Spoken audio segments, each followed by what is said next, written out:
countries, international partners, all with the common goal of sending payloads to the moon. Now, there are risks, and NASA is embracing a higher level of risk tolerance by leveraging commercial solutions to send rapid, low-cost deliveries to the moon, fostering a growing lunar economy. Let's take a look. Landing on the moon is hard.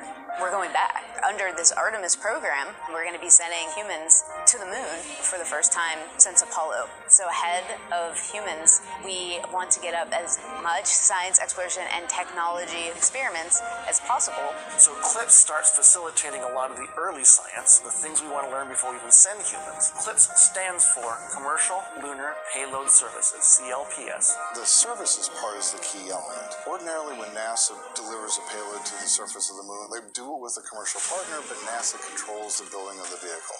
Now, we're buying the service of delivery of our lunar payloads to the surface of the moon. It is a delivery service, akin to a delivery service that you have here on Earth. NASA will provide payloads to a commercial company. They decide how to get it to the moon. They have to develop their own lander, but they also have to manage the entire end-to-end mission. It's meant to provide affordable, rapid, frequent access to the lunar surface through American companies. We're funding different companies. We have commercial companies that are competing to win task orders to deliver our payloads to the surface of the moon. One of the goals when we started CLPS was to help establish a lunar economy. Somebody has to do it first. When it becomes commercially available, then they're able to crank them up. Then they're able to make it more affordable. And so the lunar surface is just the next frontier for a commercial environment. But we had to acknowledge up front, all the way through the highest levels of the agency leadership, that some of them will fail.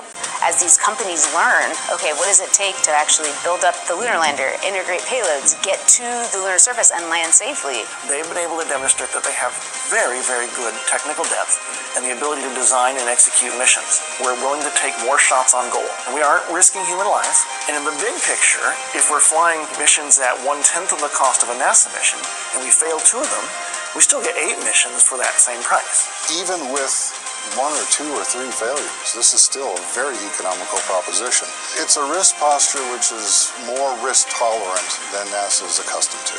There's not a single one of these companies that's willing to bet their mission on a coin toss. Every one of them is doing what they can in order to have the most successful mission possible. But the important thing to realize is that risk tolerant does not mean risky. And the rewards are a long-term ability to get payloads to the moon inexpensively, frequently, and rapidly.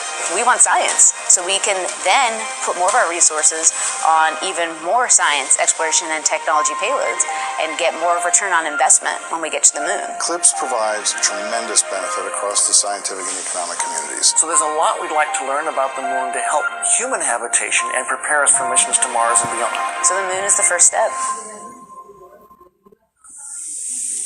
Now let's head over back to Tony to speak to one of NASA's leaders.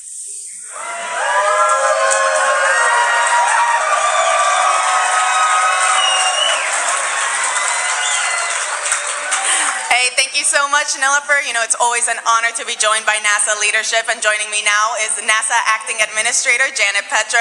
Janet, how are you feeling with less than 24 minutes to go until landing? I can't tell you how excited. Firefly lunar landing broadcast for Blue Ghost Mission 1 as part of the agency's Commercial Lunar Payload Services, or CLPS initiative. With just less than 21 minutes before touching down on the lunar surface, the team is planning to conduct that final go, no-go poll for the Powered Descent Initiation, or PDI, in about 5 minutes. Now, while we get ready for that, I know there are a few more steps before the actual touchdown. What can we expect in the upcoming descent phases? For our next descent phase, Blue Ghost will perform a fully autonomous powered descent initiation, which is a 9-minute braking burn that utilizes all engines to reduce Blue Ghost's orbital velocity from 1,700 meters per second down to just 40 meters per second. It's during this time that Blue Ghost uses D'Souza guidance to position itself above the target landing site, where we'll pitch over from a horizontal to a vertical orientation. And if you're not familiar with D'Souza, it's considered the optimal guidance law for planetary lining. And Christopher D'Souza is credited for this. D'Souza's model is actually very similar to the guidance model used during the Apollo moon landings. Exactly. During the D'Souza guidance phase, Blue Ghost is fully autonomous. No pressure. We won't be sending any more commands to the vehicle until we touch down on the surface. We trust the lander to do what she was designed to do. Following D'Souza, Blue Ghost will enter the terminal guidance phase at T-minus 100 seconds to touchdown. Blue Ghost's main engine will shut off and our RCS thrusters will perform the final descent by pulsing as needed to reduce our descent rate down to just 1 meter per second. So it's like a slow walking speed. It's during this phase where our vision navigation system is actively scanning the lunar surface, assessing things like craters, slopes, and rocks to automatically select a hazard-free target that's within our landing zone. Starting at T-minus 11 seconds to touchdown, we'll then enter the landing guidance phase, and it's during this phase where Blue Ghost's descent rate is maintained at that 1 meter per second. And I'm already feeling those nerves. That landing descent profile has to be precise. It's very, very impressive. Now, throughout this entire descent, do you keep the engines firing or do they all shut off? What can we expect there? Great question. So those Spectre engines we spoke about before, they're designed to pulse. They give us a very fine-tuned control during descent. Each of those engines fires 4 times in a second, anywhere from 60 milliseconds to 235 millisecond bursts. So about as quick as a bird flapping its wings or as long as a blink of an eye. Then, once the lander's foot pads detect contact with the surface, they send a signal for the engines to cut off. And what you see on the screen now is a visualization of these contact sensors to show which of those foot pads have successfully touched down on the surface. Now, that procedure sounds so simple when you explain it, but we both know how much work it got to get to this point. We know how we are going to land, but what will we see? And most importantly, what about the pictures? So, to set the stage, there's 2 types of antennas that we talk about here. We have an S-band antenna, which you can kind of think of as our lower resolution SD antenna, and then you have your X-band, or our high resolution. The plan is to use our S-band antenna to send our first images, hopefully within about 30 minutes of a nominal landing. But if that data rate is too limited, we're going to switch to X-band. This takes a little bit longer to deploy and calibrate, but once it's up, we're going to have a much faster downlink for high-definition images and video. So that was really helpful, and hopefully we can expect those images to come in shortly after we touch down on the lunar surface. Our power descent initiation, go, no, go, pull, starting with payload, Go. comm, Go. ground software, Go. flight software, Flight software's go. AVI, AVI is go. VNS, VNS is go. GNC, Go. FIDO, Go. prop, Go. TCS, Go. systems, Go. CE, Go. FC. Go. All And y'all- consoles, Blue Ghost landers a go for power descent initiation. And y'all heard of Count on Charles? ops. 3 minutes remaining until power descent initiation. We are go for the power descent initiation. In the next 15 minutes, we're going to tune into our Mission Operations Center as the team monitors the vehicle and prepares for that final descent.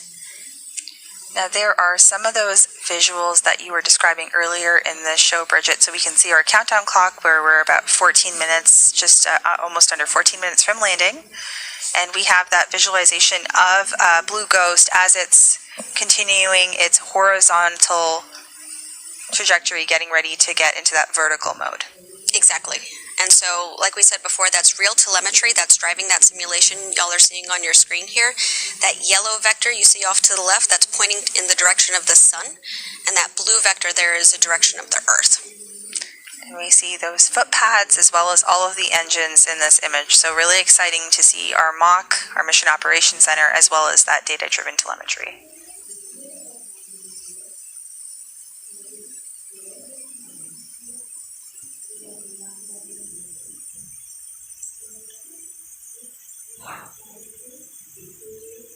All right, if you are All just count on ops. 2 minutes remaining to power descent initiation.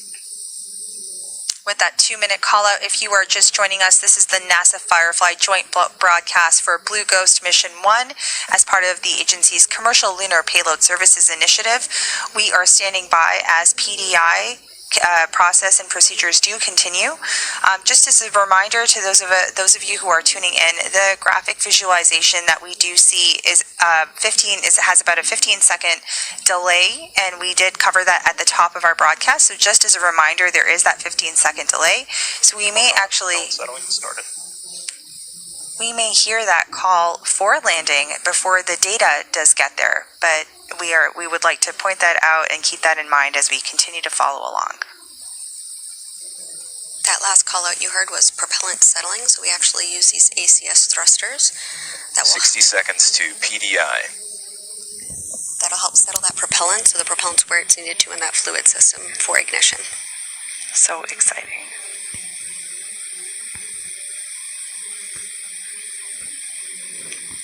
Fun fact, we actually use those ACS thrusters on our Alpha launch vehicle as well.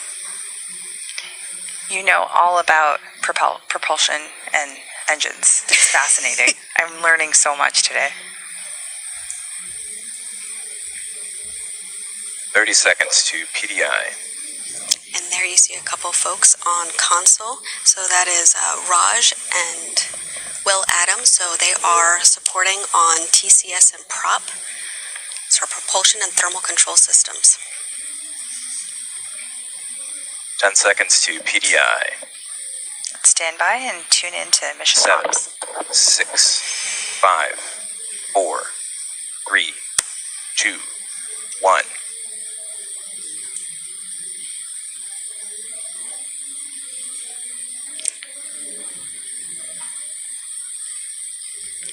So the lander is performing that 9-minute powered descent initiation using all of its engines to reduce.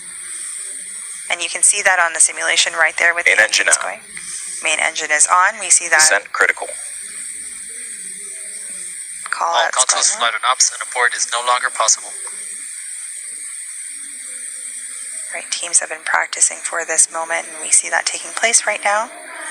And this is where the lander is positioning itself closer and Ignition closer. temperatures nominal. Nominal callouts. Guidance mode D'Souza 48.1 confirm. And we heard that D'Souza guidance. Attitude and rate errors look like they converge back to nominal after the transition. Current draw is nominal. Tank pressures are stable, props nominal. And remember, this burn lasts VNS is stable, nominal. about 9 minutes. Navigation filter is well behaved. We love when things are well behaved. Exactly.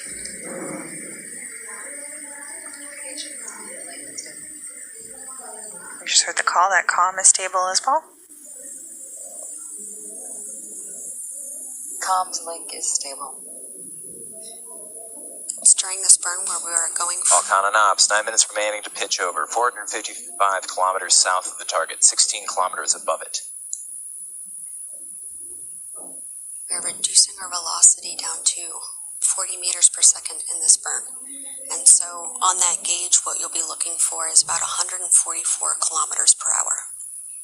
Just as folks are tuning in right now, our PDI is actually that braking burn. So we're continuing to slow our speed down and bring the vehicle from a horizontal configuration or horizontal orbit into a we're pitching over the lander into a vertical configuration. Exactly. All of our RCS engines are firing at a mid to high throttle here in the anti-velocity direction to slow us down. We're shedding all of that horizontal velocity, like you're saying.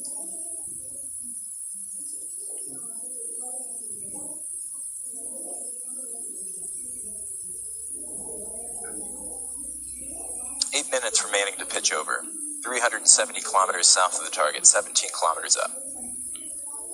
So 1 minute completed of that 9-minute braking burn. Attitude and rate errors remain nominal. All kind of knobs. VNS is passing over a shadow. And so what you guys see on the screen here is that graph taking us through all of the different phases into landing. We are in that power descent initiation. VNS is past the shadow and we're returning to lower covariance. and engine temperatures continue to rise nominally. There's south, 16 kilometers up.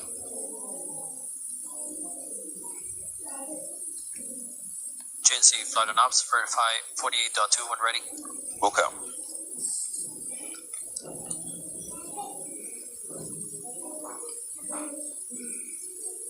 So we are seeing our various folks in the Mission Operations Center that are continuing to follow along during this braking burn called Powered Descent Initiation, or PDI. All operations continue. Engines trimming out, target achievable, 48.2 confirm. Batteries at 92%. In the front left of the room there, where the camera's pointing, you're going to see that's 100% of those teammates with us from ASI and Space NG. So you're seeing folks from ASI, GNC1, GNC2, FIDO. You got Space NG with Vision Navigation Systems. 6 minutes remaining until pitch over. 222 kilometers south, 15 kilometers up. Right, we can hear that number. Venus is crossing over the final ridge as we enter the Mare Crisium. We're getting closer and closer to our landing site, Mare Crisium, on the northeast part of the moon, on the side that faces us here on Earth. Now there is a NASA console position as well. That's right. They're on the opposite side of the room, probably in the corner the camera can't see right here. And that's to conduct all of the 10 payload surface operations over the course of the next 14 Earth days or 1 lunar day. That's right. And I think that's Farah, Navigation That filter is looks Farah. nominal, and Star Tracker is still in lock. So she's sitting in our payload seat, so she's been phenomenal on this Power is mission. nominal. And she's been with all of the payloads since the beginning. I remember interviewing her for our podcast, and she was phenomenal. She knows these payloads like the back of her hand. 5 minutes remaining until pitch over. 140 kilometers south, 13 kilometers up. So Farah's there tracking the health of the payloads and making sure everything is performing as expected. Absolutely. Yep. And we actually have 3 payloads on site for landing. We have EDS, Lister, LPV. The rest will be remote. So 3 out of the 10 payload teams are currently near the Mission Operations Center on site, and the remainders have their own control centers in other locations. And so this is a primary operations center. NSC drops to validate. They Back to actually, global. there's some backup rooms upstairs too for secondary, tertiary, and extra data review. Eyes up there. So you talked 4 about minutes remaining to pitch over. 110 kilometers south, 10 kilometers up. On the screen right now, you see Joseph Marlin and Will Coogan. These are our CEs, our chief engineers. A fun fact, Will Coogan actually used to be a carpenter before he went back to school for his Sees that PhD. we're in validate, so we're not in global positioning. I think having all these varying backgrounds really helps you in your current work. So it's really impressive to see this team coming together. And not only are we seeing the teams in the room, but there are folks that are in back rooms, as you mentioned, that are also supporting this mission Batteries today. at 90%. Exactly. So we see that speed has come down. VNS now sees we're back in global generating solutions again. That's 7 kilometers from the surface. That braking burn continues. Falcon and Ops. 3 minutes remaining until pitch over. 67 kilometers south, 7 kilometers up. Getting closer and closer to that lunar surface. Nominal. Attitude and body rate errors still nominal. Like we were saying before, the Fireflies, we don't sit still in one position, one role too long, and so we do for sure have a lot of cross-functional teams here. And there we have our flight director back, tracking this mission. I'm appreciating the call outs. They're easing my nerves a little bit right now too.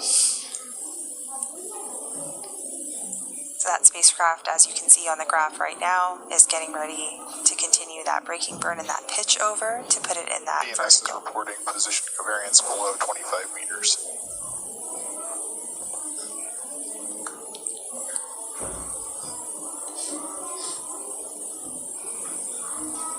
2 minutes remaining to pitch over. 35 kilometers south, 4 kilometers up.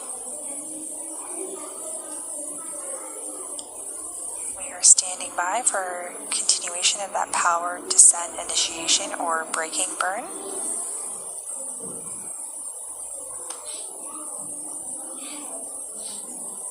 This is where all engines are firing to pitch. GNC Flight and Ops verify 48.3 when ready. It's Charles. Do you know what seat's missing? What subsystem? What are we missing? Structures. Flight laser rangefinder has measurements. VNS reports position covariance at 10 meters. 1 minute remaining until pitch over. 13 kilometers south, 2 kilometers up. Actually added that mechanisms and structures seat Powers nominal. right after landing. Alex Kaplan is our engineer there, and he's designed all 3 mechanisms on board the lander that he helped also build and test. Those subsystems become much more prominent after landing, so we'll see him come in later. So we do see that graphic come up. We talked about a little later with the lander foot pads, so our contact legs will turn. VNS position covariance below 5 meters. 30 seconds remaining to pitch over. 4 kilometers south, 900 meters up. So those will turn blue once we've confirmed some level of contact. And we'll continue to track as we get closer and closer to the lunar surface over the course of the completion of this PDI. You can see the graphic on the screen demonstrating that Blue Ghost is getting into that vertical configuration and doing that pitch over as expected. Fan engine off. Terminal guidance. 500 meters up. Battery's at 87%. Alright, from here on out, it is just going to be those 400 Spectra meters. Now, just as a reminder, those Spectra engines that we see firing right now on our GNC screen, and VNS Flight and Ops verify 49.2 when ready. they are doing those pulses. VNS is relative. 260 meters up. First redirect occurred 98 meters from original target. 1 minute remaining in flight. The vehicle is converged on its command and descent profile. Alright, so we are in that autonomous phase that you had described to us. She is ready and has been preparing for this. You'll hear a lot of callouts here about vision navigation solutions, laser Seconds remaining in rangefinder, terminal. 100 meters up. Let's systems. Navigation filter is still healthy. Second hazard avoidance occurred 5 meters from previous target. 50 meters up. 30 seconds remaining in flight.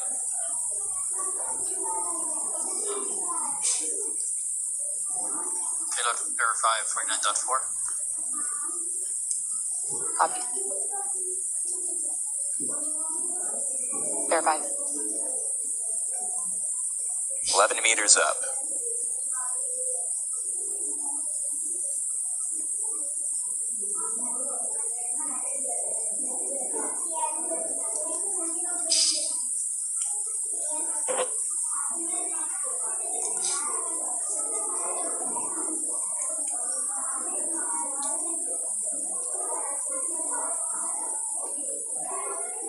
Vehicle shut down.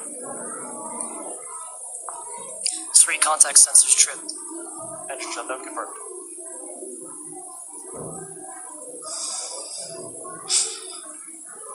Power is nominal. Vehicle is charging. IMU reports lunar gravity and it is stable.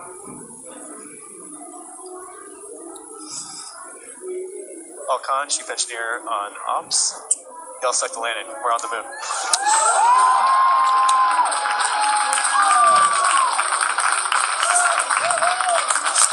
Firefly Aerospace just became the first commercial company in history to complete a fully successful moon landing.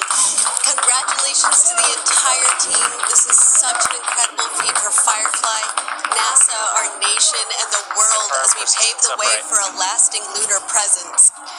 Congratulations, Bridget. And to our Firefly and NASA teams, what a nail-biting moment in history. The joint teams are now celebrating or enjoying this much-deserved celebration at our landing event here in North Austin, Texas. This marks the beginning of the next phase of the mission, surface operations. How are you feeling, Bridget? Honestly, overwhelmed. I am so proud of our team. Firefly has a way of constantly exceeding expectations. This is a perfect example of that. Over the last 4 years, so many dedicated Fireflies across different teams and disciplines came together to make this happen. Now we have a permanent presence on the moon with every employee's name engraved on a Blue Ghost plaque. So now when we look up at the moon, we can tell our kids and future generations that their family name is up there. Thanks to this team and everything they have achieved. But it's not over. We will be operating the payloads and gathering even more data that will make an even larger impact on the future of space exploration. Congratulations. Thank you. And now this lunar lander is gearing up to conduct those surface operations and downlink that anticipated image from the lunar surface. So while we stand by for that, we have Tony back with some guests from NASA's Science Mission Directorate. Tony. Right here.